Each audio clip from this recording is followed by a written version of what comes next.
Well, number 3, I think, is probably the most important on the whole list, or one of the 2 most important, and it's flexibility. Mm-hmm. You know, I think the biggest lessons that I have learned is how to be flexible in 8 years, that it doesn't always get to be the way that I think it ought to be, you know, because maybe that doesn't work, right? So that being open to suggestions, being open to change, and being willing to listen to the people around you that maybe know more than you do. Yeah.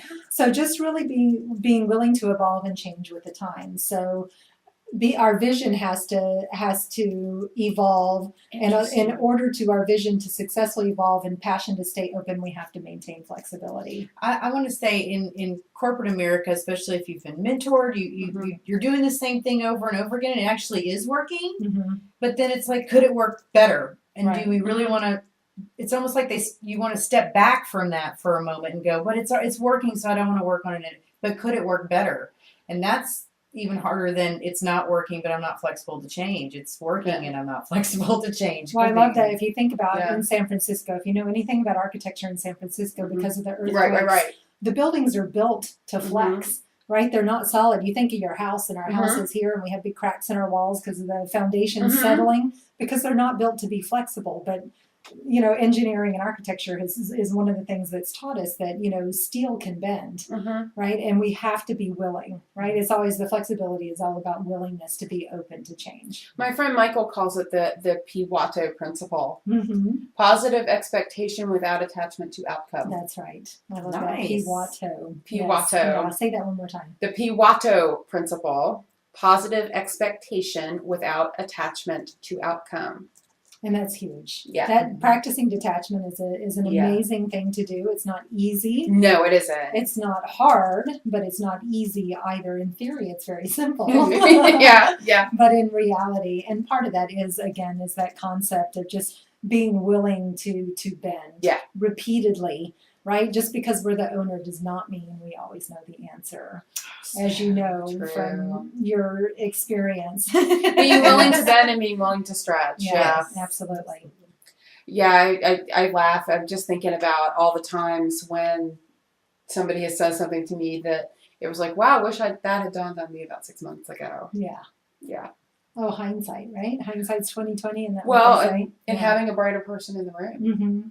Because you're right. One of the things I quotes, and I'm going to mangle it, was about no one, even with the CEO, and this is talk about CEO loneliness at the top, is that no one, not even the CEO, knows as much about the company as the collective group. Right. So if you're not tapping into the collective group, you're basically limiting your company and your progress by your own limited experience. Wow. And that's brilliant. That's what that show Undercover Boss is all about, right? Is that CEO really tapping into the corporate mentality, or to the group mentality, the collective mentality of what's really happening. But we do that in our small businesses. We do that in our lives. And you know, one of the things to remember is that even though we shape our filters on our own experience, by virtue of the fact that we're just one person, our own experience tends to be very limited. Yeah, it does.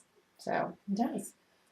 All right, ladies. I want another secret. I want another secret too. Well, the next one, and for me, I this is just it's my highest value, and it's the one that I think that gives people the most credibility and opportunity for moving forward, and it's integrity.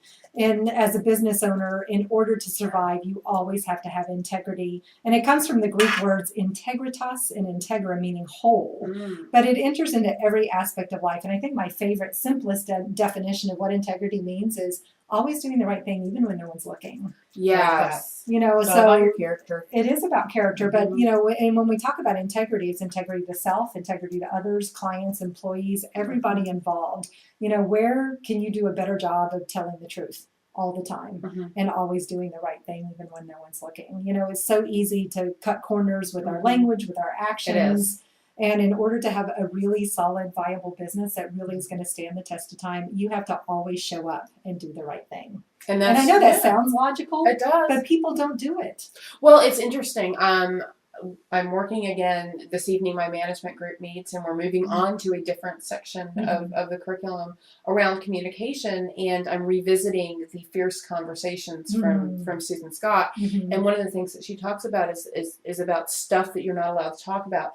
And what I really like about her stuff is that she talks about it in the personal life and in the business life, but we've all got them. It's in that really is being out of integrity when we're biting our tongue when something really needs to be said. Skeletons in the closet where they belong. How many of us grew up? It's not that we aren't really taught. I wouldn't say that 100% integrity is modeled at home or in the school system or in the media or TV. So, I mean, it's something that we have to learn to cultivate and practice, you know, and it's, I just think it's so crucial to always do what you're saying you're going to do. You know, it never ceases to amaze me how often people make promises in business that they don't keep. And Coach Rick Colser actually talked about that as one of the sales process and part of the sales process. But as a business owner, as someone who's out networking, as a leader, the whole promise thing, and going out and doing what you say you're going to do is follow up.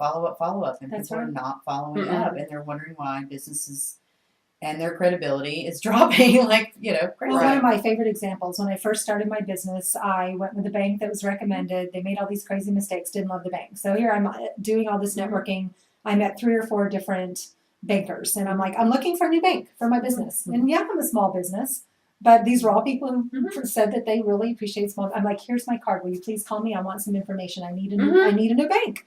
One person.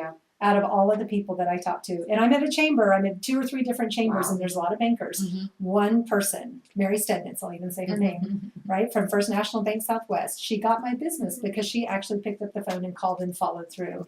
And so where are you not keeping your agreements? I would ask you that. It's as simple as if you tell somebody you're going to call them for a one-on-one, make sure you do it. Follow up within 24 hours. And I don't know that people necessarily make the link, and you might be able to speak to this from the coaching perspective, between honoring agreements and integrity and what the link is between those two. Well, and, you know, I can from the standpoint, and by the way, I don't want to sit myself up on some high horse. This is a process. Yes. And sometimes we say things with the best of intentions and can't get it done. To me, it starts with keeping your promises to yourself. Most of us keep promises to other people more than we keep them to ourselves. And I will tell you that if you get the discipline to keep the promise to yourself, you will, by virtue of doing that, have the discipline to keep your word for other people. And part of it is just don't overpromise and underdeliver, and promise what you know you can deliver. And again, if you're starting with you can't even keep a promise to yourself. Maybe it's the dieting goal or the exercise goal, something as simple as that.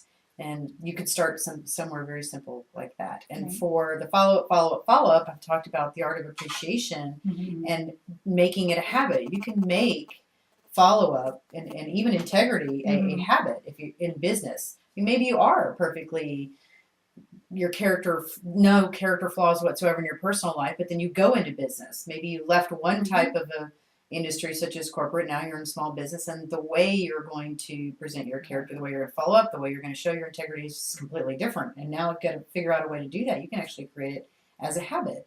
Following up, thanking people, appreciating people, calling, and put that on your calendar as something to do. So many a day, like so many sit-ups a day.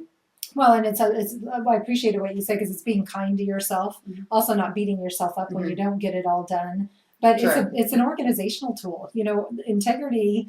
Ultimately, if you're overpromising and under delivering, it's usually because you're not paying enough attention to what needs to be done. And in order to be a successful business owner, organization is critical, and there's lots of better people to help you with that than me out there. But it's definitely something that it all plays together. All of these keys all pull together to make a picture of a whole. You know, it's like any other life wheel that you look at. There's just a few really critical pieces. When you start to focus on them, it's amazing how it shifts your own perspective of who you are as a business owner.